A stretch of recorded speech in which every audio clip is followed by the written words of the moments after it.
પહેલો પ્રશ્ન છે, નીચેના પૈકી કઈ રચનાનું ચુંબકીય ક્ષેત્ર સૌથી શક્તિશાળી હોય છે? નીચેના પૈકી કઈ રચનાનું ચુંબકીય ક્ષેત્ર સૌથી શક્તિશાળી હોય છે? તો તેના ઓપ્શન જોઈશું. ઓપ્શન એ સીધા વાહક તારનું, ઓપ્શન બી એક આટાની કોઇલનું, ઓપ્શન સી ઘણા આટાની એર કોઇલનું, કે ઓપ્શન ડી આયર્ન કોર વીંટાળેલા ઘણા આટાની કોઇલનું. તો તેની અંદર મિત્રો આપણો સાચો જવાબ રહેશે ઓપ્શન ડી આયર્ન કોર વીંટાળેલા ઘણા આટાની કોઇલનું, કે આ છે તે ચુંબકીય ક્ષેત્ર સૌથી શક્તિશાળી હોય છે. હવે મિત્રો તેના પછી આપણો આગળનો પ્રશ્ન જોઈશું કે ડીપીઆઈસીનું પૂરું નામ શું છે? ડીપીઆઈસીનું પૂરું નામ શું છે? પરીક્ષાઓની અંદર મિત્રો ફૂલ ફોર્મવાળા પ્રશ્નો પણ આપણને ઘણા બધા પૂછતા હોય છે, એટલે આપણે તેવા પ્રશ્નો જોવા પણ જરૂરી છે. ડીપીઆઈસીનું ફૂલ ફોર્મ શું છે? તો તેના ઓપ્શન જોઈએ. Option A dual part in combine, option B dial port iron clad, option C double pole iron contact, કે option D dual pole iron clad. ડીપીઆઈસીનું પૂરું નામ શું છે? જો તમને જવાબ ખબર હોય તો સાથે સાથે કમેન્ટ પણ કરતા જજો. તો મિત્રો આ પ્રશ્નની અંદર આપણો સાચો જવાબ રહેશે option D dual pole iron clad. ડીપીઆઈસીનું પૂરું નામ ડ્યુઅલ પોલ આયર્ન ક્લેડ છે. તેના પછી આપણો આગળનો પ્રશ્ન જોઈશું. નીચેનામાંથી કયો વાયરિંગનો પ્રકાર નથી? નીચેનામાંથી વાયરિંગનો પ્રકાર કયો નથી? તો તેના ઓપ્શન જોઈશું. Option A conduit wiring, option B godown wiring, option C cleat wiring, કે ઓપ્શન ડી સર્વિસ મેન્સ. તો તેની અંદર મિત્રો આપણો સાચો જવાબ રહેશે ઓપ્શન ડી સર્વિસ મેન્સ, કેમ કે કોન્ડ્યુટ વાયરિંગ, ગોડાઉન વાયરિંગ અને ક્લીટ વાયરિંગ છે તે વાયરિંગના પ્રકાર છે. સર્વિસ મેન છે તે કોઈ પણ વાયરિંગનો પ્રકાર છે નહીં. હવે મિત્રો તેના પછી આપણો આગળનો પ્રશ્ન જોઈશું. હીટરના કંટ્રોલ સ્વિચની પસંદગી શેના મુજબ કરવી જોઈએ? હીટર હોય છે તેના કંટ્રોલ સ્વિચની પસંદગી જો આપણે કરવી હોય તો આપણે શેના મુજબ તેની પસંદગી કરી શકીએ છીએ? તેના ઓપ્શન જોઈએ. ઓપ્શન એ આકાર, option B voltage, option C load, કે ઓપ્શન ડી ઉપરના તમામ. તો મિત્રો આ પ્રશ્નની અંદર આપણો સાચો જવાબ રહેશે ઓપ્શન સી લોડ. આપણે હીટરનું જો કંટ્રોલ હોય છે, કંટ્રોલ સ્વિચ, તેની જો આપણે પસંદગી કરવી હોય તો આપણે તેનો લોડ જોવો પડશે. તે કેટલા લોડનું છે તેના ઉપર તેના કંટ્રોલ સ્વિચની પસંદગી આપણે કરવાની રહેશે. તેના પછી મિત્રો આપણો આગળનો પ્રશ્ન જોઈશું કે ટ્રાન્સફોર્મર કઈ ઇલેક્ટ્રિકલ રાશિમાંથી વધારો કે ઘટાડો કરે છે? આ પ્રશ્ન પણ આઈએમપી પ્રશ્ન છે, પરીક્ષાની અંદર પૂછી શકે તેવો પ્રશ્ન છે. ટ્રાન્સફોર્મર કઈ ઇલેક્ટ્રિકલ રાશિમાંથી વધારો કે ઘટાડો કરે છે? Option A current, option B voltage, option C speed, કે ઓપ્શન ડી ફ્રીક્વન્સી. તો મિત્રો તેની અંદર આપણો સાચો જવાબ રહેશે ઓપ્શન બી વોલ્ટેજ. ટ્રાન્સફોર્મર છે તે વોલ્ટેજનો વધારો અથવા તો ઘટાડો કરે છે. હવે મિત્રો તેના પછી આપણો આગળનો પ્રશ્ન જોઈશું. પાવર ટ્રાન્સફોર્મરને કુલિંગ કરવા માટેની સામાન્ય રીત કઈ છે? પાવર ટ્રાન્સફોર્મરને કુલિંગ કરવા માટે તેની સામાન્ય રીત કઈ હોય છે? ઓપ્શન જોઈશું. Option A natural air cooling, option B air blast cooling, option C oil cooling, કે ઓપ્શન ડી એક પણ નહીં. આ પ્રશ્ન બધા મિત્રોને આવડવો જોઈએ. આઈએમપી પ્રશ્ન છે, વારંવાર પરીક્ષાની અંદર પૂછાતો પ્રશ્ન છે. પાવર ટ્રાન્સફોર્મરને કુલિંગ કરવા માટે સામાન્ય રીતે કઈ રીત વપરાય છે? તો મિત્રો તેની અંદર આપણો સાચો જવાબ રહેશે option C oil cooling. Oil દ્વારા છે તે જે ટ્રાન્સફોર્મર હોય છે તેનું કુલિંગ કરવામાં આવતું હોય છે. યાદ રાખી લેજો, આઈએમપી પ્રશ્ન છે. આવા ઘણા બધા પ્રશ્નો આપણે એપ્લિકેશનની અંદર પણ મૂકેલા છે. આઈટીઆઈ ઇલેક્ટ્રિશિયન નામની આપણી એપ્લિકેશન છે, જેની લિંક તમને ડિસ્ક્રિપ્શનમાં આપેલી છે. તેની અંદર તમને દરરોજ છે તે ફ્રી ટેસ્ટનો પણ ફાયદો મળતો હોય છે. ફ્રીમાં તમે અંદર ટેસ્ટ પણ આપી શકો છો. ડાઉનલોડ નથી કરી જે મિત્રોએ તે ડાઉનલોડ કરી લેજો, લિંક તમને ડિસ્ક્રિપ્શનમાં આપેલી છે. તેના પછી આગળનો પ્રશ્ન જોઈશું. નીચેનામાંથી કયું વોટ મીટર નથી? નીચેનામાંથી કયું વોટ મીટર નથી? ઓપ્શન જોઈએ. Option A dynamometer, option B induction, option C electromechanical, કે ઓપ્શન ડી ઇલેક્ટ્રોસ્ટેટિક. તો મિત્રો આ પ્રશ્ન છે તેની અંદર આપણો સાચો જવાબ રહેશે ઓપ્શન ડી, ઇલેક્ટ્રોસ્ટેટિક. ઇલેક્ટ્રોસ્ટેટિક છે તે વોટમીટર નથી. ત્યારબાદ ડાયનેમોમીટર, ઇન્ડક્શન અને ઇલેક્ટ્રોમિકેનિકલ જોઈએ તો તે વોટમીટર છે, પણ ઇલેક્ટ્રોસ્ટેટિક છે તે વોટમીટર નથી. તેના પછી આગળનો પ્રશ્ન જોઈએ. ટ્રાન્સફોર્મરનો પ્રાઇમરી કરંટ ખાલી જગ્યાના આધારે નક્કી થાય છે. ટ્રાન્સફોર્મરનો પ્રાઇમરી કરંટ ખાલી જગ્યાના આધારે નક્કી થાય છે. તો તેના ઓપ્શન જોઈશું. ઓપ્શન એ સિસ્ટમ પરના લોડ, ઓપ્શન બી પ્રાઇમરીના લોડ, ઓપ્શન સી સેકન્ડરીના લોડ કે ઓપ્શન ડી એક પણ નહીં. ચાલો જે મિત્રોને જવાબ ખબર છે તે કમેન્ટ કરશે. ટ્રાન્સફોર્મરનો પ્રાઇમરી કરંટ ખાલી જગ્યાના આધારે નક્કી થાય છે. તો મિત્રો તેની અંદર આપણો સાચો જવાબ રહેશે ઓપ્શન એ સિસ્ટમ પરના લોડ. ટ્રાન્સફોર્મરનો પ્રાઇમરી કરંટ સિસ્ટમ પરના લોડના આધારે છે તે નક્કી કરવામાં આવે છે. ચાલો તેના પછીનો આપણો આગળનો પ્રશ્ન જોઈશું કે HRC ફ્યુઝ ખાલી જગ્યા સામે રક્ષણ આપે છે.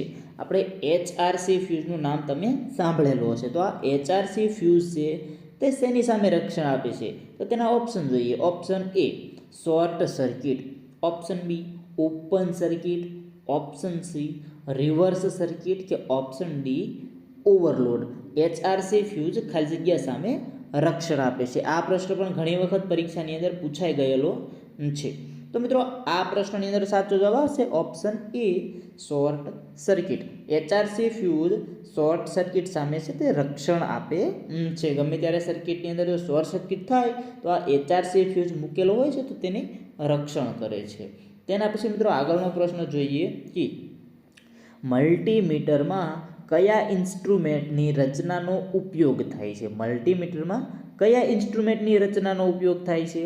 ઓપ્શન જોઈએ. Option A moving iron, option B moving coil, option C dynamo type કે ઓપ્શન ડી PMMC. મલ્ટીમીટરમાં કયા ઇન્સ્ટ્રુમેન્ટની રચનાનો ઉપયોગ થાય છે? તો મિત્રો આ પ્રશ્નની અંદર આપણો સાચો જવાબ રહેશે ઓપ્શન ડી PMMC. મલ્ટીમીટરમાં PMMC ઇન્સ્ટ્રુમેન્ટની રચનાનો ઉપયોગ કરવામાં આવે છે. આ પ્રશ્ન પણ IMP પ્રશ્ન છે કે વિદ્યુત સાધનોનું જોડાણ સમાંતરમાં કરવામાં આવે છે. કારણ કે વિદ્યુત સાધનોનું જોડાણ સમાંતરમાં કરવામાં આવે છે તેનું કારણ શું હોય છે? ઓપ્શન જોઈએ. ઓપ્શન એ તે સરળ સર્કિટ છે, ઓપ્શન બી તે ઓછો કરંટ ખેંચે છે, ઓપ્શન સી તે ઓછા પાવર વેવમાં પરિણામે છે, ત્યારબાદ ઓપ્શન ડી તે સાધનોની કામગીરીને એકબીજાથી સ્વતંત્ર બનાવે છે. જે મિત્રોને જવાબ ખબર હોય તે સાથે સાથે કમેન્ટ પણ કરતા જાઓ. વિદ્યુત સાધનોનું જોડાણ સમાંતરમાં કરવામાં આવે છે કારણ કે. તો મિત્રો આ પ્રશ્નની અંદર આપણો સાચો જવાબ રહેશે ઓપ્શન ડી તે સાધનોની કામગીરીને એકબીજાથી સ્વતંત્ર બનાવે છે. વિદ્યુત સાધનોનું જોડાણ સમાંતરમાં કરવામાં આવે છે કારણ કે તે સાધનોની કામગીરીને એકબીજાથી સ્વતંત્ર બનાવે છે. હવે પછી મિત્રો તેના પછી આગળનો પ્રશ્ન જોઈએ. આ બધા પ્રશ્નો આપણે DGVCLની પરીક્ષામાં અગાઉ પૂછાઈ ગયેલા પ્રશ્નો છે. કેમ કે તમને જો પેપર સોલ્યુશન કરવું હોય તો પણ આપણને મળી જાય છે. એટલા માટે પેપર સોલ્યુશન કરેલું હોય છે તો આપણને ઘણો બધો પરીક્ષાની અંદર ફાયદો પણ થતો હોય છે. તો આપણો આગળનો પ્રશ્ન છે હેલોજન લેમ્પ એ. તો તેના ઓપ્શન જોઈએ. ઓપ્શન એ ગેસ ડિસ્ચાર્જ પ્રકારનો લેમ્પ છે, ત્યારબાદ ઓપ્શન બી જોઈએ આર્ક લેમ્પ પ્રકારનો લેમ્પ છે, ત્યારબાદ ઓપ્શન સી કાર્બન ફિલામેન્ટ પ્રકારનો ઇન્કન્ડેન્સેન્ટ લેમ્પ છે, ત્યારબાદ ઓપ્શન ડી મેટલ ફિલામેન્ટ પ્રકારનો ઇન્કન્ડેન્સેન્ટ લેમ્પ છે. હેલોજન લેમ્પ એ. હેલોજનને લગતા પણ પ્રશ્નો પૂછી શકે છે. તો આ પ્રશ્નની અંદર મિત્રો આપણો સાચો જવાબ રહેશે ઓપ્શન ડી મેટલ ફિલામેન્ટ પ્રકારનો ઇન્કન્ડેન્સેન્ટ લેમ્પ છે. જે હેલોજન લેમ્પ છે તે મેટલ ફિલામેન્ટ પ્રકારનો ઇન્કન્ડેન્સેન્ટ લેમ્પ છે. હવે તેના પછી આપણો આગળનો પ્રશ્ન જોઈશું કે ડ્રાય સેલનું કદ વધારે રાખવામાં આવે તો ડ્રાય સેલ જે છે તેનું કદ વધારે રાખવામાં આવે તો શું થશે? તો તેના ઓપ્શન જોઈએ. ઓપ્શન એ તેમાં EMFમાં વધારો થાય છે, ઓપ્શન બી તેના EMFમાં કોઈ ફેરફાર થતો નથી, ઓપ્શન સી તેના EMFમાં ઘટાડો થાય છે, કે ઓપ્શન ડી ઉપરોક્ત પૈકી એક પણ નહીં. ડ્રાય સેલનું કદ વધારે રાખવામાં આવે તો શું થશે? જે મિત્રોને ખબર છે તે કમેન્ટમાં જવાબ જણાવી શકે છે. તો મિત્રો આ પ્રશ્નની અંદર આપણો સાચો જવાબ રહેશે ઓપ્શન બી. તેના EMFમાં કોઈ ફેરફાર થતો નથી. ડ્રાય સેલનું કદ વધારે રાખવામાં આવે તો તેના EMFમાં કોઈ પણ પ્રકારનો ફેરફાર થતો નથી. હવે તેના પછી આપણો આગળનો પ્રશ્ન જોઈશું કે જમણા હાથના અંગૂઠાના નિયમનો ઉપયોગ ખાલી જગ્યા જાણવા માટે થાય છે. જમણા હાથના અંગૂઠાના નિયમનો ઉપયોગ ખાલી જગ્યા જાણવા માટે થાય છે. તો તેના ઓપ્શન જોઈએ. Option A statically induced EMF, option B dynamically induced EMF, option C વાહકમાંથી કરંટ પસાર થાય ત્યારે ઉત્પન્ન થતા ચુંબકીય ક્ષેત્ર, કે ઓપ્શન ડી કરંટ વહન કરતા વાહકને ચુંબકીય ક્ષેત્રમાં રાખવામાં આવે ત્યારે તેના પર લાગુ પડતા બળની દિશા. જમણા હાથના અંગૂઠાના નિયમના ઉપયોગમાં ખાલી જગ્યા જાણવા માટે થાય છે તેનો ઉપયોગ. તો તેની અંદર મિત્રો આપણો સાચો જવાબ રહેશે ઓપ્શન સી. વાહકમાંથી કરંટ પસાર થાય ત્યારે ઉત્પન્ન થતા ચુંબકીય ક્ષેત્ર. પ્રશ્ન ધ્યાનથી જોઈ લેજો. IMP પ્રશ્ન છે, પરીક્ષાની અંદર પૂછી શકે તેવો પ્રશ્ન છે. જમણા હાથના અંગૂઠાના નિયમનો ઉપયોગ વાહકમાંથી કરંટ પસાર થાય ત્યારે ઉત્પન્ન થતા ચુંબકીય ક્ષેત્ર જાણવા માટે થાય છે. હવે તેના પછી આપણો આગળનો પ્રશ્ન જોઈશું કે નીચે પૈકી કયું પાવર સ્ટેશન બિન પરંપરાગત પ્રકારનું નથી? આ પણ એક IMP પ્રશ્ન છે. નીચે પૈકી કયું પાવર સ્ટેશન બિન પરંપરાગત પ્રકારનું નથી? ઓપ્શન જોઈએ. Option A diesel power station, option B wind power station, option C tidal power station, કે option D solar cell power station. નીચે પૈકી કયું પાવર સ્ટેશન બિન પરંપરાગતનું નથી? તો તેની અંદર મિત્રો જવાબ આવશે option A diesel power station. જે ડીઝલ પાવર સ્ટેશન છે તે બિન પરંપરાગત પ્રકારનું નથી. વિન્ડ પાવર, ટાઇડલ પાવર કે સોલાર સેલ પાવર છે તે પરંપરાગત છે, પણ ડીઝલ પાવર સ્ટેશન છે તે બિન પરંપરાગત પ્રકારનું નથી. તેના પછી હવે નેક્સ્ટ પ્રશ્ન જોઈશું કે એનાલોગ એનર્જી મીટર નીચે મુજબના કયા પ્રિન્સિપલ પર આધારિત કાર્ય કરે છે? એનાલોગ મીટર છે તે કયા પ્રિન્સિપલ પ્રમાણે કાર્ય કરે છે? તો તેના ઓપ્શન જોઈએ. Option A electrostatic principle, option B electromagnetic induction, option C electrostatic principle અને ઇલેક્ટ્રોમેગ્નેટિક ઇન્ડક્શન, કે ઓપ્શન ડી ઉપરોક્ત પૈકી એક પણ નહીં. ચાલો, જે મિત્રોને જવાબ ખબર છે તે કમેન્ટ કરશે. એનાલોગ એનર્જી મીટર છે તે કયા પ્રિન્સિપલ પર આધારિત કાર્ય કરે છે? તો તેની અંદર મિત્રો આપણો સાચો જવાબ રહેશે option D electromagnetic induction. IMP પ્રશ્ન છે, ધ્યાનથી જોઈ લેજો. એનાલોગ એનર્જી મીટર છે તે ઇલેક્ટ્રોમેગ્નેટિક ઇન્ડક્શન પર કાર્ય કરે છે. તેના પછી હવે આપણો આગળનો પ્રશ્ન જોઈએ કે DC મોટરમાં ઉત્પન્ન થતો ટોર્ક. DC મોટરમાં ઉત્પન્ન થતો ટોર્ક. તો તેના ઓપ્શન જોઈએ. ઓપ્શન એ સ્પીડના સમપ્રમાણમાં હોય છે, ઓપ્શન બી સ્પીડના વ્યસ્ત પ્રમાણમાં હોય છે, ઓપ્શન સી આર્મેચર કરંટના સમપ્રમાણમાં હોય છે, કે ઓપ્શન ડી આર્મેચર કરંટના વ્યસ્ત પ્રમાણમાં હોય છે. તો મિત્રો તેની અંદર આપણો સાચો જવાબ રહેશે ઓપ્શન સી આર્મેચર કરંટના સમપ્રમાણમાં હોય છે. DC મોટરમાં ઉત્પન્ન થતો જે ટોર્ક હોય છે તે આર્મેચર કરંટના સમપ્રમાણમાં હોય છે. બધા પ્રશ્નો IMP છે, ધ્યાનથી મિત્રો જોઈ લેજો, કેમ કે ટૂંક સમયમાં તમારે હવે પરીક્ષા આવવાની છે. મિત્રો એવું નથી કે આ ખાલી DGVCLમાં, આ MGVCL, UGVCL, જેટકો આ બધી કંપનીઓમાં લાગુ પડતા પ્રશ્નો છે, કેમ કે આવા પ્રશ્નો છે તે બધી કંપનીઓમાં પૂછાતા હોય છે. હવે મિત્રો આપણો આગળનો પ્રશ્ન જોઈશું કે ટ્રાન્સફોર્મરમાં કઈ વાઇન્ડિંગના આંટાની સંખ્યા વધુ હોય છે? ટ્રાન્સફોર્મરમાં છે તે કયા વાઇન્ડિંગના આંટાની સંખ્યા વધારે હોય છે? તો તેના ઓપ્શન જોઈએ. Option A primary winding, option B secondary winding, option C high voltage winding, કે option D low voltage winding. ટ્રાન્સફોર્મરમાં કયા વાઇન્ડિંગના આંટાની સંખ્યા વધારે હોય છે? આવો પ્રશ્ન પણ આપણને પરીક્ષાની અંદર પૂછી શકે છે. આ વખતે છે થોડીક વધારે મહેનત કરવાની રહેશે, કેમ કે હવે તમારે 100 માર્કનું પેપર હશે. જે પોલ ટેસ્ટના 25 માર્ક હતા તે નીકળી ગયા છે અને તે હવે લેખિત પરીક્ષાની અંદર એડ કરી દીધા છે. એટલે 75ના બદલે હવે તમારે 100 માર્કનું પેપર આપવાનું રહેશે. થોડીક મહેનત પણ વધારે કરવી જોઈશે મિત્રો. તો આ પ્રશ્નની અંદર આપણો સાચો જવાબ આવે છે option C high voltage winding. ટ્રાન્સફોર્મરમાં છે તે આપણે હાઈ વોલ્ટેજ વાઇન્ડિંગ હોય છે તેના આટાની સંખ્યા સૌથી વધારે હોય છે. હાઈ વોલ્ટેજ વાઇન્ડિંગના આટાની સંખ્યા વધારે હોય છે. તેના પછી મિત્રો આપણો આગળનો પ્રશ્ન જોઈએ કે બ્રિજ રેક્ટિફાયરના આઉટપુટ વેવફોર્મની ફ્રીક્વન્સી કેટલી હોય છે જો સપ્લાય સાઇન વેવ 50 હર્ટ્ઝનો હોય તો. બ્રિજ રેક્ટિફાયરના આઉટપુટ વેવફોર્મની ફ્રીક્વન્સી કેટલી હોય છે જો સપ્લાય સાઇન વેવ 50 હર્ટ્ઝનો હોય તો. તો મિત્રો તેની અંદર ઓપ્શન જોઈએ. Option A 100 hertz, option B 25 hertz, option C 50 hertz કે ઓપ્શન ડી 125 હર્ટ્ઝ. તો મિત્રો તેની અંદર આપણો સાચો જવાબ રહેશે ઓપ્શન એ 100 હર્ટ્ઝ કે બ્રિજ રેક્ટિફાયરના આઉટપુટ વેવફોર્મની ફ્રીક્વન્સી 100 હર્ટ્ઝ હોય જો સપ્લાય સાઇન વેવની 50 હર્ટ્ઝ હોય તો. તેના પછી મિત્રો આપણો આગળનો પ્રશ્ન જોઈશું. આ પણ એક આઈએમપી પ્રશ્ન છે, પરીક્ષાની અંદર પૂછાઈ ગયેલો પ્રશ્ન છે અને તમને પૂછી પણ શકે છે. આપણે તેનો પહેલા પ્રશ્ન જોઈ લઈએ કે નીચેના પૈકી કયો અર્થ અવરોધ સૌથી ચડિયાતો હોય છે. નીચેના પૈકી કયો અર્થ અવરોધ સૌથી ચડિયાતો હોય છે. ઓપ્શન જોઈએ. Option A 1 ohm, option B 15 ohm, option C 50 ohm કે ઓપ્શન ડી 100 ઓહમ. તો મિત્રો આ પ્રશ્નની અંદર આપણો સાચો જવાબ છે તે આવશે ઓપ્શન એ 1 ઓહમ. 1 ઓહમ હોય છે તે અર્થ અવરોધ સૌથી ચડિયાતો હોય છે.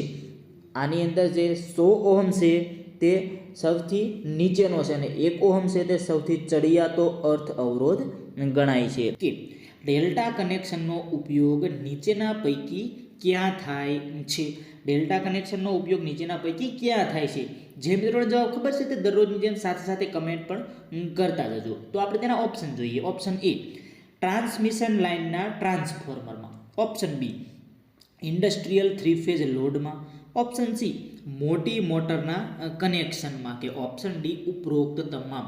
ચાલો જે મિત્રોને જવાબ ખબર છે તે કમેન્ટ કરશે. ડેલ્ટા કનેક્શનનો ઉપયોગ નીચેના પૈકી ક્યાં થાય છે.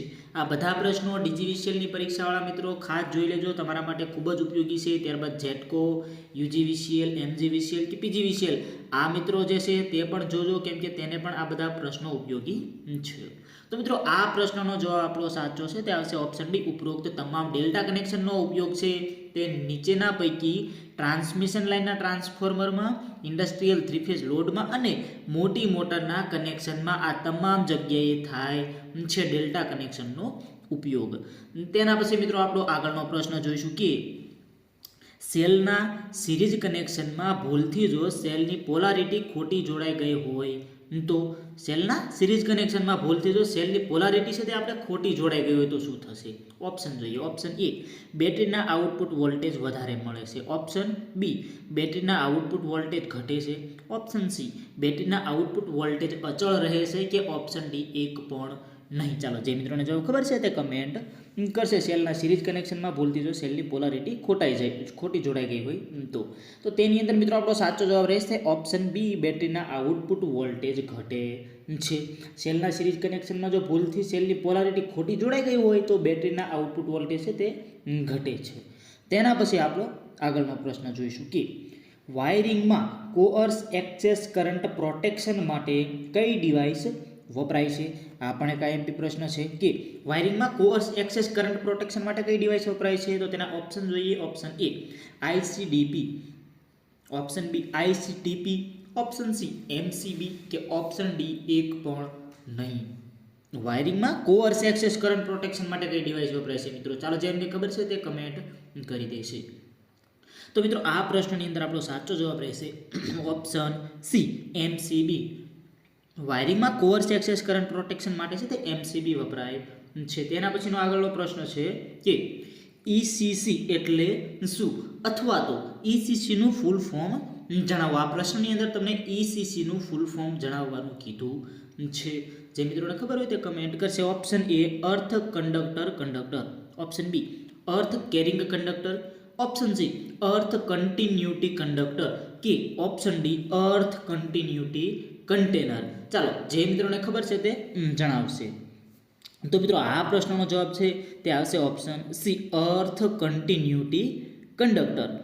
ઓપ્શન સી ઈસીસીનું ફૂલ ફોર્મ થશે અર્થ કન્ટિન્યુટી કંડક્ટર. તેના પછી આપણો આગળનો પ્રશ્ન જોઈએ. કેન્ડેલા એ શેનો એકમ છે? પરીક્ષાની અંદર તમને એકમો પણ પૂછશે. આપણે આઈટીઆઈ ઇલેક્ટ્રિશિયન એપ્લિકેશનની અંદર ઘણા બધા એકમો મૂકેલા છે જે પરીક્ષાની અંદર વારંવાર પૂછાય છે. તેવા જે મિત્રોએ અંદરથી કોર્સ નથી લીધો તે લઈને તૈયારી ચાલુ કરી દો. ત્યારબાદ ફ્રી મટીરિયલ પણ તમને ઘણું બધું મળશે. આપણે દરરોજ છે તે ફ્રી ટેસ્ટ પણ આવશે. કેન્ડેલા એ શેનો એકમ છે? ઓપ્શન જોઈએ. Option A flux, option B luminous intensity, option C illumination કે ઓપ્શન ડી લ્યુમિનસ. કેન્ડેલા એ શેનો એકમ છે? બધા મિત્રોને આવડવું જોઈએ. તો મિત્રો આ પ્રશ્નની અંદર આપણો સાચો જવાબ રહેશે option B luminous intensity. Candela છે તે લ્યુમિનસ ઇન્ટેન્સિટીનો એકમ છે.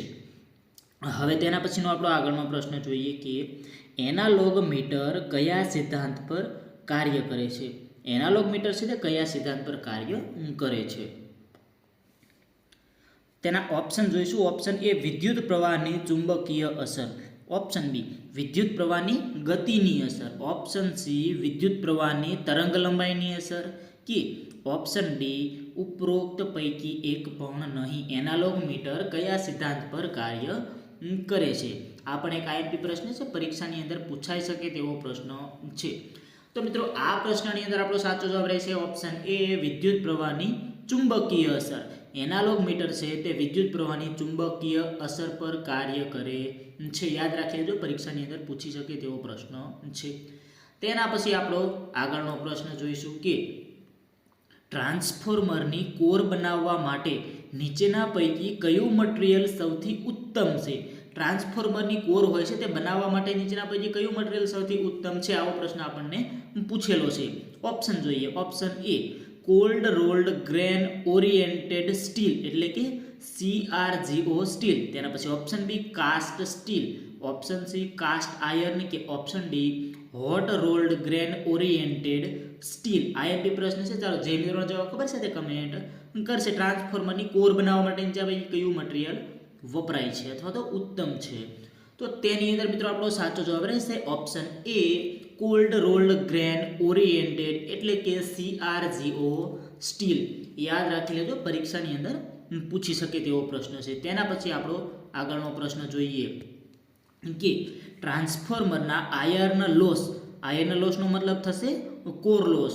તો કોર લોસમાં કયા લોસનો સમાવેશ થાય છે? ટ્રાન્સફોર્મરના કોર લોસમાં કયા લોસનો સમાવેશ થાય છે? આ ટાઈપનો પ્રશ્ન પણ પૂછી શકશે. મિત્રો તમારે હવે 75ના બદલે 100 માર્કનું પેપર છે તે બધા મિત્રોને કદાચ જાણ હશે અને ના હોય તો જાણી લેજો કે હવે 75ના બદલે તમારે 100 માર્કનું પેપર લેવાશે. 5 તારીખે તમારે જે પેપર હશે તેની અંદર 100 માર્કનું પેપર આવશે. પોલ ટેસ્ટ આવશે પણ પોલ ટેસ્ટના કોઈ પણ પ્રકારના માર્ક મળશે નહીં. પોલ ટેસ્ટ માત્ર તમારે ચડવાનો છે. પેપર છે તે 100 માર્કનું થઈ ગયું છે. તો આ પ્રશ્નના ઓપ્શન જોઈએ. ટ્રાન્સફોર્મરના આયર્ન લોસમાં કયા લોસનો સમાવેશ થાય છે? ઓપ્શન જોઈએ. Option A hysteresis loss, option B eddy current loss, option C A અને બી બંને કે ઓપ્શન ડી ફ્રિક્શન લોસ. તો મિત્રો આ પ્રશ્નની અંદર આપણો જવાબ આવશે ઓપ્શન સી એ અને બી બંને, હિસ્ટેરિસિસ લોસ અને એડી કરંટ લોસ. ટ્રાન્સફોર્મરના આયર્ન લોસ એટલે કે કોર લોસમાં છે તે એડી કરંટ અને હિસ્ટેરિસિસ લોસ બંનેનો સમાવેશ અંદર થાય છે. હવે તેના પછીનો નેક્સ્ટ પ્રશ્ન જોઈએ કે ડીસી જનરેટરમાં મેઇન ફિલ્ડ પોલ પર કરવામાં આવતા કમ્પેન્સેટિંગ વાઇન્ડિંગનું મુખ્ય કાર્ય. તો તેના ઓપ્શન જોઈએ. ઓપ્શન એ આર્મેચર રિએક્શનની અસર ઘટાડવા, ઓપ્શન બી આર્મેચર રિએક્શનની અસર વધારવા, ઓપ્શન સી કોમ્યુટેશન સુધારવા માટે કે ઓપ્શન ડી ઉપરોક્ત આપેલા તમામ. તો મિત્રો આ પ્રશ્નની અંદર આપણો સાચો જવાબ રહેશે ઓપ્શન એ આર્મેચર રિએક્શનની અસર ઘટાડવા કે DC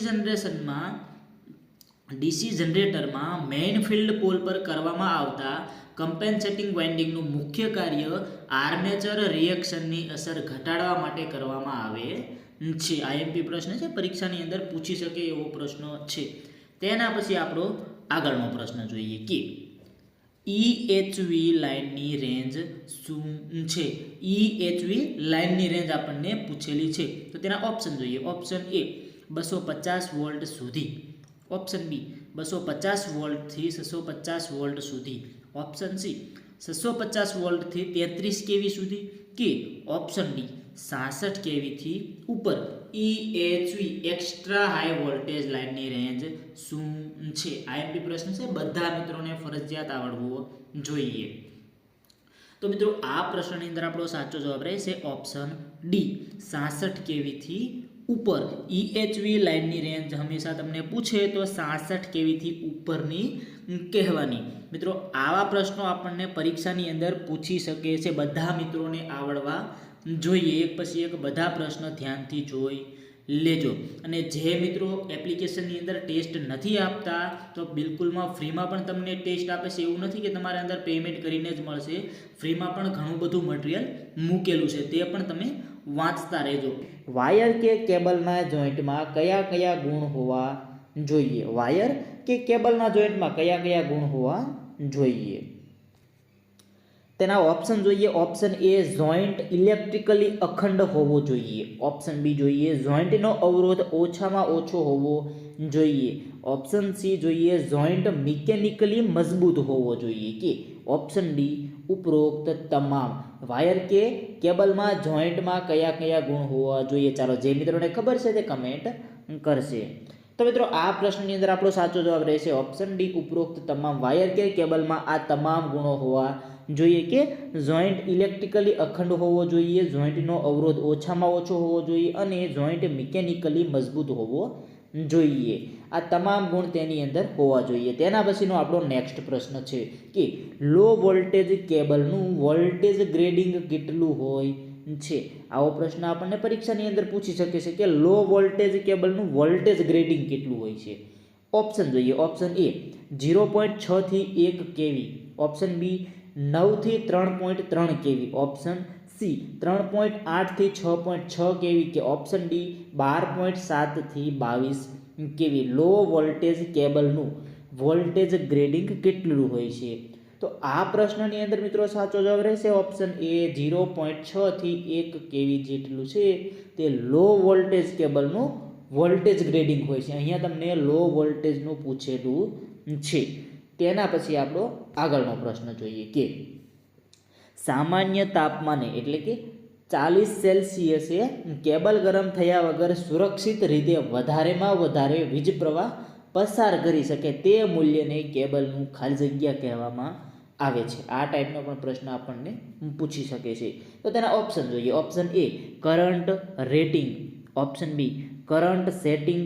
option C voltage rating. કે ઓપ્શન ડી વોલ્ટેજ ગ્રેડ. પ્રશ્ન ધ્યાનથી જોઈ લેજો. સામાન્ય તાપમાન એટલે કે 40 સેલ્સિયસે કેબલ ગરમ થયા વગર સુરક્ષિત રીતે વધારેમાં વધારે વીજ પ્રવાહ પસાર કરી શકે તે મૂલ્યને કેબલનું ખાલી જગ્યા કહેવામાં આવે છે. તો મિત્રો આ પ્રશ્નની અંદર આપણો સાચો જવાબ રહેશે ઓપ્શન એ કરંટ રેટિંગ. તેને આપણે કરંટ રેટિંગ કહેવામાં આવે છે. આઈએમપી પ્રશ્ન છે, ધ્યાનથી જોઈ લેજો. તેના પછીનો આપણો આગળનો પ્રશ્ન જોઈએ. મિત્રો આ બધા પ્રશ્નોની તમને ટેસ્ટ પણ આપવા મળશે. એપ્લિકેશનની અંદર જઈ અને ફ્રી ટેસ્ટની અંદર જઈ તમે ટેસ્ટ પણ આપી શકો છો. અથવા તો આપણે વોટ્સઅપમાં વારંવાર તેની લિંકો પણ મૂકતા હોઈએ છીએ. ત્યાંથી પણ તમે એપ્લિકેશન ડાઉનલોડ કરી અને ટેસ્ટ આપી શકો છો. જે મિત્રોને અંદર કોર્સ મેળવવો હોય તો તે પણ તેની અંદર ઉપલબ્ધ છે, તેની અંદરથી તમે જોઈ શકો છો. આગળનો પ્રશ્ન છે XLPE. XLPE એ ખાલી જગ્યાનો પ્રકાર છે. XLPE તેનો પ્રકાર છે. અગાઉના આપણા વિડીયો જોયેલા હોય તો તે મિત્રોને ખબર હશે. ઓપ્શન જોઈએ. Option A switch. Option B transformer. Option C insulator. કે ઓપ્શન ડી કેબલ. XLPE એ તેનો પ્રકાર છે. તો સાચો જવાબ મિત્રો આપણો રહેશે ઓપ્શન ડી કેબલ. XLPE જે છે તે કેબલનો એક પ્રકાર છે. ક્રોસ લિંક્ડ પોલીઇથિલિન આ એક કેબલનો પ્રકાર છે, ક્રોસ લિંક પોલીઇથિલિન. તેના પછી મિત્રો આપણો આગળનો પ્રશ્ન જોઈશું કે ટ્રાન્સફોર્મર વાઇન્ડિંગમાં હમિંગ અવાજ શેના કારણે ઉદ્ભવે છે? આ પણ એક આઈએમપી પ્રશ્ન છે. ટ્રાન્સફોર્મર હોય છે તેના વાઇન્ડિંગમાં હમિંગનો જે અવાજ આવે છે, બધા મિત્રોએ સાંભળેલો હશે કે હમિંગનો અવાજ આવે છે તે શેના કારણે ઉદ્ભવે છે? તો તેના ઓપ્શન જોઈએ. ઓપ્શન એ ઓવરલોડના કારણે. ઓપ્શન બી લો રેટેડ વોલ્ટેજના કારણે. ઓપ્શન સી લેમિનેટેડ કોરના અયોગ્ય ક્લેમ્પિંગના કારણે. કે ઓપ્શન ડી ઓઇલ ગરમ થવાના કારણે. ટ્રાન્સફોર્મર વાઇન્ડિંગમાં હમિંગનો અવાજ શેના કારણે આવે છે? જે મિત્રોને નથી ખબર તે ધ્યાનથી જોઈ લેજો, જે મિત્રોને ખબર છે તે કમેન્ટ કરી શકે છે. તો મિત્રો આ પ્રશ્નની અંદર આપણો સાચો જવાબ રહેશે ઓપ્શન સી. લેમિનેટેડ કોરના અયોગ્ય ક્લેમ્પિંગના કારણે છે તે ટ્રાન્સફોર્મર વાઇન્ડિંગની અંદર હમિંગનો અવાજ આવે છે. આઈએમપી પ્રશ્ન છે, ધ્યાનથી જોઈ લેજો. તેના પછીનો આપણો આગળનો પ્રશ્ન જોઈશું કે ડિસ્ટ્રીબ્યુશન લાઇનમાં કયા પ્રકારનું ટ્રાન્સફોર્મર વપરાય છે? જે આપણે ડિસ્ટ્રીબ્યુશન લાઇન આવે છે તેની અંદર આપણે કયા પ્રકારનું ટ્રાન્સફોર્મર વપરાય છે, આ ટાઈપનો પણ પ્રશ્ન આપણને પૂછી શકે છે. તો તેના ઓપ્શન જોઈએ. Option A step down transformer, option B step up transformer, option C current transformer કે ઓપ્શન ડી પોટેન્શિયલ ટ્રાન્સફોર્મર. ચાલો, જે મિત્રોને જવાબ ખબર છે તે કમેન્ટ કરશે કે ડિસ્ટ્રીબ્યુશન લાઇનમાં કયા પ્રકારનું ટ્રાન્સફોર્મર વપરાય છે. તો મિત્રો આ પ્રશ્નની અંદર આપણો સાચો જવાબ રહેશે option A step down transformer. Distribution લાઇનમાં છે તે સ્ટેપ ડાઉન પ્રકારનું ટ્રાન્સફોર્મર વપરાય છે. હવે તેના પછી આપણો આગળનો પ્રશ્ન જોઈએ કે ઇન્ડક્શન મોટરની સિંક્રોનસ સ્પીડ ખાલી જગ્યા સાથે સંબંધિત છે. ઇન્ડક્શન મોટરની સિંક્રોનસ સ્પીડ ખાલી જગ્યા સાથે સંબંધિત છે. તો તેના ઓપ્શન જોઈએ. Option A armature, option B stator, option C rotor કે option D rotating magnetic field. ચાલો, જે મિત્રોને જવાબ ખબર છે તે કમેન્ટ કરશે ઇન્ડક્શન મોટરની સિંક્રોનસ સ્પીડ ખાલી જગ્યા સાથે સંબંધિત છે. તો મિત્રો આ પ્રશ્નનો જવાબ આપણો સાચો રહેશે option D rotating magnetic field. Induction મોટરની synchronous speed rotating magnetic field સાથે સંબંધિત છે. ધ્યાનથી જોઈ લેજો, પરીક્ષાની અંદર પૂછાઈ શકે તેવો પ્રશ્ન છે. તેના પછી મિત્રો આપણો આગળનો પ્રશ્ન જોઈશું કે વાઇન્ડિંગમાં દરેક કોઇલના યોગ્ય જોડાણને શું કહેવામાં આવે છે? આપણે વાઇન્ડિંગ હોય છે તો તેની જે કોઇલ હોય છે તેના યોગ્ય જોડાણને આપણે શું કહીએ છીએ? આવો પ્રશ્ન આપણને પૂછેલો છે. તેના ઓપ્શન જોઈએ. Option A star connection, option B delta connection, option C parallel connection કે ઓપ્શન ડી કોઇલ કનેક્શન. ચાલો, જે મિત્રોને જવાબ ખબર છે તે કમેન્ટ કરશે કે વાઇન્ડિંગમાં દરેક કોઇલના યોગ્ય જોડાણને શું કહેવામાં આવે છે. તો મિત્રો આ પ્રશ્નની અંદર આપણો સાચો જવાબ રહેશે ઓપ્શન ડી કોઇલ કનેક્શન કે વાઇન્ડિંગમાં દરેક કોઇલના યોગ્ય જોડાણને આપણે કોઇલ કનેક્શન કહેવામાં આવે છે. તેના પછી આપણો નેક્સ્ટ પ્રશ્ન જોઈએ કે શેડેડ પોલ મોટરમાં કેવા પ્રકારનું રોટર હોય છે? શેડેડ પોલ મોટરમાં કેવા પ્રકારનું રોટર હોય છે? ઓપ્શન જોઈએ. Option A wound rotor, option B squirrel cage rotor, option C A અને બી બંને કે ઓપ્શન ડી એક પણ નહીં. ચાલો, આ પણ એક આઈએમપી પ્રશ્ન છે, બધા મિત્રોને ફરજિયાત આવડવો જોઈએ. શેડેડ પોલ મોટરમાં કેવા પ્રકારનું રોટર હોય છે? તો મિત્રો આ પ્રશ્નની અંદર આપણો સાચો જવાબ રહેશે option B squirrel cage rotor. Shaded pole મોટરમાં સ્ક્વિરલ કેજ રોટર હોય છે. હવે તેના પછી આપણો આગળનો પ્રશ્ન જોઈએ. સિમ્પલ પ્રશ્ન છે, પણ આવો પ્રશ્ન પણ આપણને પરીક્ષાની અંદર પૂછી શકે છે અને ઘણા બધા મિત્રોને છે તે આવડતો નથી, એટલા માટે જ આપણે અહીંયા લીધેલો છે કે પાવર સ્ટેશન કે પાવર સિસ્ટમ પર કઈ ઋતુમાં સૌથી વધારે લોડ હોય છે? પાવર સ્ટેશન કે પાવર સિસ્ટમ પર કઈ ઋતુમાં સૌથી વધારે લોડ હોય છે? ઓપ્શન જોઈએ. ઓપ્શન એ ચોમાસું, ઓપ્શન બી ઉનાળો, ઓપ્શન સી પાનખર ઋતુ કે ઓપ્શન ડી શિયાળો. ચાલો, જે મિત્રોને ખબર છે તે કમેન્ટ કરશે. પાવર સ્ટેશન કે પાવર સિસ્ટમ પર કઈ ઋતુમાં સૌથી વધારે લોડ હોય છે? તો મિત્રો આ પ્રશ્નનો જવાબ રહેશે ઓપ્શન બી ઉનાળો. ઉનાળાની અંદર પાવર સ્ટેશનમાં સૌથી વધારે લોડ રહેતો હોય છે, કેમ કે ત્યારે ગરમી વધારે પડતી હોય છે, એટલા માટે પાવર સ્ટેશનમાં પણ લોડ વધારે પડતો હોય છે. આ પણ એક આઈએમપી પ્રશ્ન જ છે, બધા મિત્રોને આવડવું જોઈએ. એર બ્લાસ્ટ સર્કિટ બ્રેકરમાં કેવી હવા વપરાય છે? એર બ્લાસ્ટ સર્કિટ બ્રેકરમાં કેવી હવા વપરાય છે? તો તેના ઓપ્શન જોઈશું. ઓપ્શન એ ભેજયુક્ત, ઓપ્શન બી ભેજ રહિત, ઓપ્શન સી નાઇટ્રોજનયુક્ત કે ઓપ્શન ડી સલ્ફરયુક્ત. ચાલો, જે મિત્રોને જવાબ ખબર છે તે સાથે સાથે કમેન્ટ કરશે કે એર બ્લાસ્ટ સર્કિટ બ્રેકરમાં કેવી હવા વપરાય છે. તો મિત્રો આ પ્રશ્નની અંદર આપણો સાચો જવાબ રહેશે ઓપ્શન બી ભેજ રહિત. એર બ્લાસ્ટ સર્કિટ બ્રેકરમાં છે તે ભેજ રહિત હવા વપરાય છે? પરીક્ષાની અંદર પ્રશ્ન પૂછી શકે તેવો પ્રશ્ન છે, ધ્યાનથી જોઈ લેજો. ભેજ રહિત હવા વપરાય છે. તેના પછીનો આપણો આગળનો પ્રશ્ન જોઈશું કે સાધારણ રીતે એર સર્કિટ બ્રેકર કેટલા વોલ્ટેજ સુધી વાપરવામાં આવે છે? સાધારણ રીતે એર સર્કિટ બ્રેકર હોય છે તેને કેટલા વોલ્ટેજ સુધી આપણે વાપરી શકીએ છીએ? આ ટાઈપનો આપણને પ્રશ્ન પૂછેલો છે.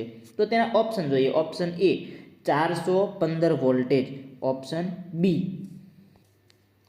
66 કેવી, ઓપ્શન સી 132 કેવી કે ઓપ્શન ડી 220 કેવી. ચાલો જે મિત્રોને જવાબ ખબર છે તે કમેન્ટ કરશે કે સાધારણ રીતે એર સર્કિટ બ્રેકર કેટલા વોલ્ટેજ સુધી વાપરવામાં આવે છે. તો મિત્રો આ પ્રશ્ન છે તેનો આપણો સાચો જવાબ રહેશે ઓપ્શન એ 415 વોલ્ટેજ. સાધારણ રીતે મિત્રો આપણે એર સર્કિટ બ્રેકરને છે તે 415 વોલ્ટેજ સુધી વાપરી શકીએ છીએ. તેના પછીનો આપણો આગળનો પ્રશ્ન જોઈએ કે ડિસ્ટ્રીબ્યુશન ટ્રાન્સફોર્મરની ઓલ ડે એફિશિયન્સી ઉચ્ચ હોય છે કારણ કે આવો પ્રશ્ન પૂછેલો છે. ડિસ્ટ્રીબ્યુશન ટ્રાન્સફોર્મરની ઓલ ડે એફિશિયન્સી ઉચ્ચ હોય છે તો તેનું કારણ શું હોય છે? તો તેના ઓપ્શન જોઈએ. ઓપ્શન એ તેનો કોપર લોસ ઓછો હોય છે, ઓપ્શન બી તેનો આયર્ન લોસ ઓછો હોય છે, ઓપ્શન સી તેનો કોપર અને આયર્ન લોસ ઓછો હોય છે કે ઓપ્શન ડી ઉપરમાંથી એક પણ નહીં. ડિસ્ટ્રીબ્યુશન ટ્રાન્સફોર્મરની ઓલ ડે એફિશિયન્સી ઉચ્ચ હોય છે તેનું કારણ શું હોય છે? તો મિત્રો આ પ્રશ્નની અંદર આપણો સાચો જવાબ રહેશે ઓપ્શન બી તેનો આયર્ન લોસ ઓછો હોય છે. ડિસ્ટ્રીબ્યુશન ટ્રાન્સફોર્મરની ઓલ ડે એફિશિયન્સી ઉચ્ચ હોય છે તેનું કારણ છે કે તેનો આયર્ન લોસ છે તે ઓછો હોય છે. હવે તેના પછીનો આપણો આગળનો પ્રશ્ન જોઈએ કે ડિસ્ટન્સ રિલે નીચેના પૈકી ક્યાં વપરાય છે? જે ડિસ્ટન્સ રિલે આવે છે તે નીચેના પૈકી કઈ જગ્યાએ વપરાય છે? તો તેના ઓપ્શન છે. ઓપ્શન એ ડિસ્ટ્રીબ્યુશન સબસ્ટેશનમાં, ઓપ્શન બી કસ્ટમરની સર્વિસ લાઇનમાં, ઓપ્શન સી HT/EHT સબસ્ટેશનમાં કે ઓપ્શન ડી ઉપરોક્ત પૈકી એક પણ નહીં. ચાલો જે મિત્રોને જવાબ ખબર છે તે કમેન્ટ કરશે કે ડિસ્ટન્સ રિલે નીચેના પૈકી ક્યાં વપરાય છે? તો આ પ્રશ્નની અંદર મિત્રો સાચો જવાબ રહેશે ઓપ્શન સી HT અને EHT સબસ્ટેશનમાં. હાઈ ટેન્શન અને એક્સ્ટ્રા હાઈ ટેન્શન સબસ્ટેશનમાં ડિસ્ટન્સ રિલેનો વપરાશ થાય છે. હવે તેના પછીનો આગળનો પ્રશ્ન છે કોરોના ઇફેક્ટ નીચેના પૈકી કયા પરિબળો પર આધાર રાખે છે? કોરોના ઇફેક્ટ નીચેના પૈકી કયા પરિબળો પર આધાર રાખે છે? તો તેના ઓપ્શન છે. ઓપ્શન એ હવાની ઘનતા, ઓપ્શન બી કંડક્ટરની સાઇઝ અને લાઇન વોલ્ટેજ, ઓપ્શન સી કંડક્ટરની સપાટીના શેપ અને ઓપ્શન ડી આપેલા તમામ. કોરોના ઇફેક્ટ નીચેના પૈકી કયા પરિબળ પર આધાર રાખે છે? DGVCL વાળા મિત્રો ખાસ જોઈ લેજો, ટૂંક સમયમાં પરીક્ષા છે અને આવા પ્રશ્નો તમને પૂછી શકે છે. કોરોના ઇફેક્ટ નીચેના પૈકી કયા પરિબળ પર આધાર રાખે છે? તો મિત્રો આ પ્રશ્નની અંદર સાચો જવાબ રહેશે ઓપ્શન ડી આપેલા તમામ. કોરોના ઇફેક્ટ છે તે હવાની ઘનતા, કંડક્ટરની સાઇઝ અને લાઇન વોલ્ટેજ અને કંડક્ટરની સપાટીના શેપ આ ત્રણેય પરિબળો પર આધાર રાખે છે. ધ્યાનથી જોઈ લેજો, IMP પ્રશ્ન છે મિત્રો. આવા જ પ્રશ્નો તમને આપણી ટેસ્ટ સિરીઝ છે તેની અંદર પણ મળી જશે. ITI ઇલેક્ટ્રિશિયનની અંદર છે આપણી એપ્લિકેશન છે, લિંક તમને ડિસ્ક્રિપ્શનમાં જ આપેલી છે, તેની અંદર તમે ફ્રી ટેસ્ટો પણ આપી શકો છો. અહીંયા તમે જે વિડીયો જોવો છો તેની તમને ત્યાં ટેસ્ટ સેમ ટુ સેમ આપી દીધેલી છે, તેની અંદર તમે ટેસ્ટ પણ આપી શકો છો. ત્યારબાદ ફૂલ કોર્સ તો અંદર ઘણા બધા એડ કરેલા છે તે પણ તમે મેળવી શકો છો. લિંક તમને બધી જ ડિસ્ક્રિપ્શનમાં આપેલી છે. તેના પછી મિત્રો આગળનો પ્રશ્ન છે કે ઓવરહેડ ટ્રાન્સમિશન લાઇનમાં વપરાતો ગ્રાઉન્ડ વાયર કયા મટીરિયલમાંથી બનેલો હોય છે? ઓવરહેડ ટ્રાન્સમિશન લાઇનમાં વપરાતો ગ્રાઉન્ડ વાયર કયા મટીરિયલમાંથી બનેલો હોય છે? ઓપ્શન જોઈએ. Option A aluminium, option B copper, option C galvanised steel કે ઓપ્શન ડી કાસ્ટ સ્ટીલ. ચાલો જે મિત્રોને જવાબ ખબર છે તે કમેન્ટ કરશે. ઓવરહેડ ટ્રાન્સમિશન લાઇનમાં વપરાતો ગ્રાઉન્ડ વાયર કયા મટીરિયલમાંથી બનેલો હોય છે? તો મિત્રો આ પ્રશ્નનો જવાબ આવશે option C galvanised steel. Overhead transmission લાઇનમાં વપરાતો ગ્રાઉન્ડ વાયર છે તે ગેલ્વેનાઇઝ્ડ સ્ટીલમાંથી બનાવવામાં આવે છે. તેના પછી આપણો નેક્સ્ટ પ્રશ્ન જોઈએ કે કેપેસિટર વોલ્ટેજ ટ્રાન્સફોર્મર મતલબ કે CVTનો ઉપયોગ ક્યાં થાય છે? આ તેનું ટૂંકું નામ છે, કેપેસિટર વોલ્ટેજ ટ્રાન્સફોર્મર, એટલે કે CVTનો ઉપયોગ ક્યાં થાય છે? ઓપ્શન જોઈએ. ઓપ્શન એ લાઇન વોલ્ટેજ માપવા, ઓપ્શન બી પ્રોટેક્ટિવ રિલેમાં, option C high speed distance protection માટે, કે ઓપ્શન ડી એ અને બી બંને. કેપેસિટર વોલ્ટેજ ટ્રાન્સફોર્મરનો ઉપયોગ ક્યાં થાય છે? તો મિત્રો આ પ્રશ્નનો આપણો સાચો જવાબ રહેશે ઓપ્શન ડી એ અને બી બંને, એટલે કે પ્રોટેક્શન રિલે અને લાઇન વોલ્ટેજ માપવા આ બંને જગ્યાએ તેનો ઉપયોગ થાય છે. તેના પછી આપણો આગળનો પ્રશ્ન જોઈશું કે એસી ડ્રાઈવને અન્ય કયા નામથી ઓળખવામાં આવે છે? એસી ડ્રાઈવને અન્ય કયા નામથી ઓળખવામાં આવે છે? ઓપ્શન જોઈએ. ઓપ્શન એ VFD, option C VVVFD, option C VSD, કે ઓપ્શન ડી ઉપરોક્ત તમામ. એસી ડ્રાઈવને અન્ય કયા નામથી ઓળખવામાં આવે છે? ચાલો મિત્રો, આ પણ આઈએમપી પ્રશ્ન છે, ધ્યાનથી જોઈ લેજો. એસી ડ્રાઈવને અન્ય કયા નામથી ઓળખવામાં આવે છે? તો તેની અંદર જવાબ આવશે ઓપ્શન ડી ઉપરોક્ત તમામ, એટલે કે એસી ડ્રાઈવને VFD, VVVFD અને VSD આ ત્રણેય નામથી ઓળખવામાં આવે છે. પરીક્ષાની અંદર આ ત્રણમાંથી કોઈ એક નામ તમને આપેલું હોય તો સમજી જવાનું કે એસી ડ્રાઈવ આપેલું છે. તેના પછીનો નેક્સ્ટ પ્રશ્ન જોઈએ કે પેનલ બોર્ડમાં નીચેના પૈકી કયા વાયરિંગનો સમાવેશ થાય છે? પેનલ બોર્ડમાં નીચેના પૈકી કયા વાયરિંગનો સમાવેશ થાય છે? આ પણ એક આઈએમપી પ્રશ્ન છે. ઓપ્શન જોઈએ. Option A control wiring, option B power wiring, option C A અને બી બંને, કે ઓપ્શન ડી એક પણ નહીં. તો મિત્રો આ પ્રશ્નની અંદર સાચો જવાબ રહેશે ઓપ્શન સી એ અને બી બંને. કંટ્રોલ વાયરિંગ અને પાવર વાયરિંગ આ બંને વાયરિંગનો સમાવેશ પેનલ બોર્ડમાં વાયરિંગમાં કરવામાં આવે છે. કંટ્રોલ વાયરિંગ અને પાવર વાયરિંગ આ બંનેનો ઉપયોગ તેની અંદર થાય છે. તેના પછી આગળનો પ્રશ્ન જોઈએ કે સૌ પ્રથમવાર ઇન્ટેગ્રેટેડ સર્કિટ કોણે વિકસાવી હતી? આ પણ એક આઈએમપી પ્રશ્ન છે મિત્રો. પરીક્ષાની અંદર અગાઉ પૂછાઈ ગયેલો પ્રશ્ન છે. અલગ અલગ કંપનીમાં ઘણી વખત પૂછાઈ ગયેલો પ્રશ્ન છે, ધ્યાનથી જોઈ લેજો. આવા પ્રશ્નો ઘણા બધા નીકળતા આવે છે, તેમાંથી આપણે એક પ્રશ્ન લાવેલા છીએ કે સૌ પ્રથમવાર ઇન્ટેગ્રેટેડ સર્કિટ કોણે વિકસાવી હતી? કયા વૈજ્ઞાનિકે વિકસાવી હતી? ઓપ્શન જોઈએ. Option A JR Ohm, option B I Bardeen, option C S કિબલી, કે ઓપ્શન ડી વોલ્ટર. ચાલો, જે મિત્રોને ખબર છે તે કમેન્ટ કરશે કે સૌ પ્રથમવાર ઇન્ટેગ્રેટેડ સર્કિટ કોણે વિકસાવી હતી. તો મિત્રો આ પ્રશ્નનો જવાબ છે તે આવશે ઓપ્શન સી S કિબલી. સૌ પ્રથમવાર ઇન્ટેગ્રેટેડ સર્કિટ છે તે S કિબલી નામના વૈજ્ઞાનિકે વિકસાવી હતી. આઈએમપી પ્રશ્ન છે, ધ્યાનથી જોઈ લેજો. તો મિત્રો આ હતા આપણા મોસ્ટ આઈએમપી પ્રશ્નો જે પરીક્ષાની અંદર વારંવાર પૂછાય છે અને અગાઉ પૂછાઈ ગયેલા પણ છે, એટલા માટે આપણે આવા પ્રશ્નો જોઈએ છીએ. ત્યારબાદ તમારા માટે આવા જ પ્રશ્નોની ટેસ્ટ સિરીઝ અને PDF ફાઇલ આપણે એપ્લિકેશનની અંદર મૂકેલી છે. ITI ઇલેક્ટ્રિશિયન એપ્લિકેશનની અંદર ડાઉનલોડ નથી કરી તો અત્યારે જ ડાઉનલોડ કરી લો અને અત્યારે જ તમારી તૈયારી ચાલુ કરી દો, કેમ કે મોસ્ટ આઈએમપી પ્રશ્નો તમને અંદર મળી જશે. પ્લસ તમને જે આકૃતિ સિમ્બોલવાળા પ્રશ્નો છે તે પણ અંદર તમને ઘણા બધા આપેલા છે, તે પણ તમે જોઈ શકો છો. લિંક તમને છે તે ડિસ્ક્રિપ્શનમાં આપેલી છે અને આપણા વોટ્સએપ ગ્રુપ, ટેલિગ્રામ ગ્રુપની અંદર જે મિત્રો જોઈન નથી તો ત્યાં પણ થઈ જજો, ત્યાં પણ તમને અવનવી માહિતી મળતી હોય છે એટલા માટે. તો મિત્રો આજનો આ વિડીયો પસંદ આવ્યો તો લાઇક કરી દેજો. જે મિત્રોએ ચેનલને સબસ્ક્રાઈબ નથી કરેલી તે મિત્રો ચેનલને પણ સબસ્ક્રાઈબ જરૂર કરી દેજો. ધન્યવાદ.